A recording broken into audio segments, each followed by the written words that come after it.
से divide the all people are many branches divide the part to part. सारे लोग टुकड़े टुकड़े बटे हुए हैं। इनका फैमिली में वही है, ये भी लोग टुकड़े टुकड़े बटे हुए हैं। वालिस बनते हैं, अब वो भतीजा से लड़ रहे हैं, भतीजा चचा से लड़ रहा है। ये क्या है? ये सेवा है। सेवेदार बनकर आते हैं, पहरेदार बनकर आते हैं, चौकीदार बनकर आते हैं। ये जमींदार बनने के लिए आते हैं, जमींदार बनना चाहते हैं। 77 से यहाँ से रामविलास जी उठे थे, 10,000 रुपया उनको चंदा मिला था। आउटर सिग्नल पर वहाँ उतरे थे, एगो मास्टर साहब भी उनके यहाँ के थे। गमछा खरीदे और चंदा मांगे, 10,000 चंदा मांगा। 10,000 में से 10 रुपया भी खर्च नहीं हुआ। सारी यहाँ की जनता, वही यादव चौक, अभी यादव चौक उस समय नहीं था, वहीं पर ऑफिस था 77 में। वो दिग्गी वाला वकील साहब का मकान है, दिग्गी दरबारे का मकान वहाँ पर था, उसी में ऑफिस था। 10,000 में 10 रुपया खर्चा नहीं हुआ। और सारी यहाँ जनता उस समय पैसा अपना खर्च करके, अपना जैसे हुआ तो वैसे करके उनको जिताया, विश्व सुंदरी बनाया। उस समय लीडिंग हिंदुस्तान का विश्व में पहला रिकॉर्ड मत लाए थे। सेकेंड मत लाए थे जॉर्ज फर्नांडिस, मुजफ्फरपुर, वो भी जेल में बंद होकर के आए थे।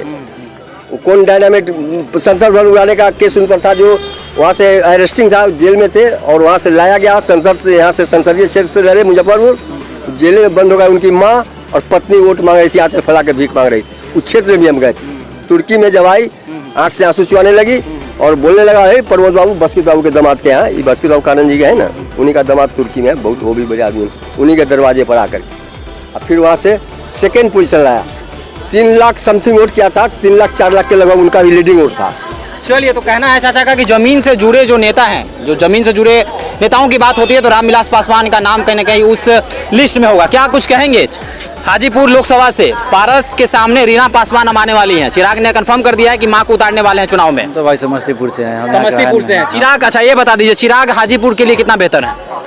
जो उनके पिताजी से रामविलास जी, वो तो है नहीं। चिराग तो अभी नया है, यदि नया लोग चाहेगा तो अच्छा, यदि आगे करते हैं तो अच्छा रहेगा। चलिए, आप युवा हैं, क्या कुछ कहेंगे? हाजीपुर में है, चिराग बेहतर है या पारस?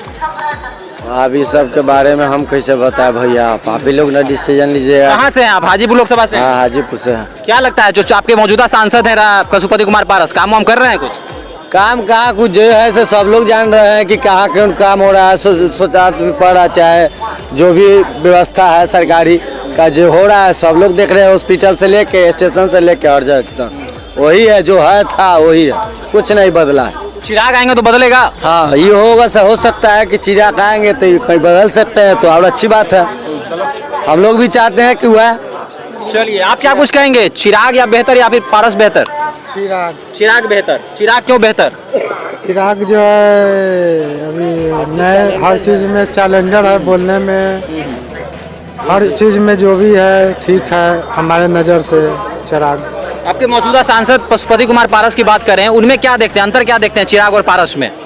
जो राजनीतिक वारिस की बात करते हैं पारस की, मैं रामविलास पासवान के पद चिन्हों पर चलूंगा, उनके सपनों को साकार करूंगा, कितना साकार हो रहा है? पारस को तो अभी उभर नहीं है हाजीपुर से, लेकिन पूरे महिला जनता लोग जो है ज़्यादा चाहते हैं, मतलब कि चिराग को, क्योंकि रामविलास का पुत्र है, इसीलिए यहाँ का बेटा माना जाता है। रामविलास एक समय में रिकॉर्ड बनाया था, हाजीपुर से जीता था फर्स्ट में, तो चिराग सही, चिराग बेहतर होंगे। चलिए।